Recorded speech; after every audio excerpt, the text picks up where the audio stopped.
144 సంవత్సరాలకు ఒకసారి మహాకుంభమేళాను ఎందుకు జరుపుకుంటారో మీకు తెలుసా? మహాకుంభమేళాలో చేసే స్నానాన్ని రాజస్నానం అని అంటూ ఉంటారు. ఆ నదిలో నీటిని అమృతంగా భావిస్తారు. పూర్వం దేవతలు, రాక్షసులు కలిసి సముద్రాన్ని చిలుకుతారు.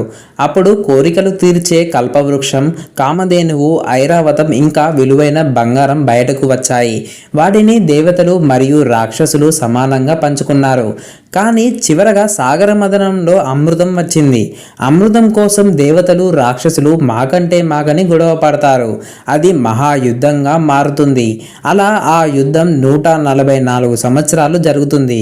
యుద్ధ సమయంలో అమృతం నుండి ఒక 4 చుక్కలు భూమిపై పడతాయి. ఆ ప్రదేశాలే ప్రయాగరాజ్, ఉజ్జయిని, హరిద్వార్ మరియు నాసిక్. అందుకే ఈ ప్రదేశాల్లో కుంభమేళా జరుపుతూ ఉంటారు.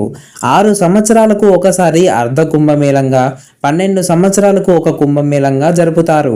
అలా 12 కుంభమేళాల తర్వాత అంటే 144 సంవత్సరాలకి 45 రోజుల పాటు మహాకుంభమేళా జరుపుకుంటారు. ఈ ఇన్ఫర్మేషన్ మీకు నచ్చినట్లయితే వీడియోని లైక్ చేయండి, ఛానల్ని సబ్స్క్రైబ్ చేసుకోండి. జై శ్రీరామ్.